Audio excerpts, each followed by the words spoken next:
নমস্কাৰ। আজি পুনৰ আমি লৈ আহিছোঁ ৰুদ্ৰাণী শৰ্মাৰ ত্ৰিভুজ নামৰ উপন্যাসখন। এই উপন্যাসখন পাঠ কৰিবলৈ আমি উপন্যাসৰ প্ৰথম খণ্ডটোকে পুনৰ লৈ আহিছোঁ।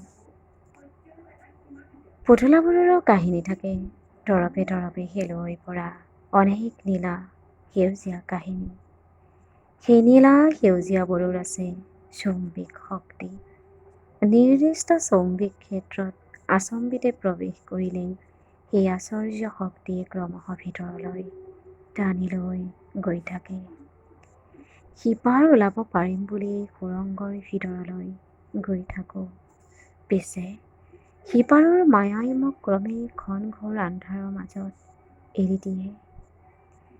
পোহৰৰ বাট কিনিবলৈ আকৌ আৰম্ভ হয় নতুন যাত্ৰা।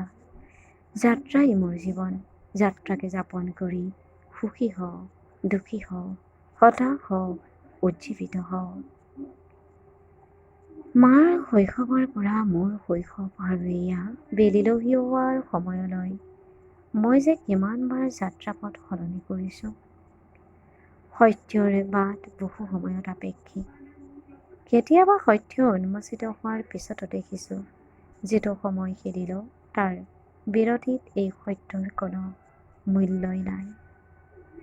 তথাপি মাইলৰ খুটি এটাত বহি এতিয়াও ভাবোঁ, পাকঘূৰণি নোখোৱাকৈ আনে নিৰ্ণয় কৰা উজু বাট লোৱাটো জানো জীৱনৰ প্ৰতি অন্যায় নহয়। পাকঘূৰণি খায়েই নিজে বনাব লাগিব নিজৰ বাট।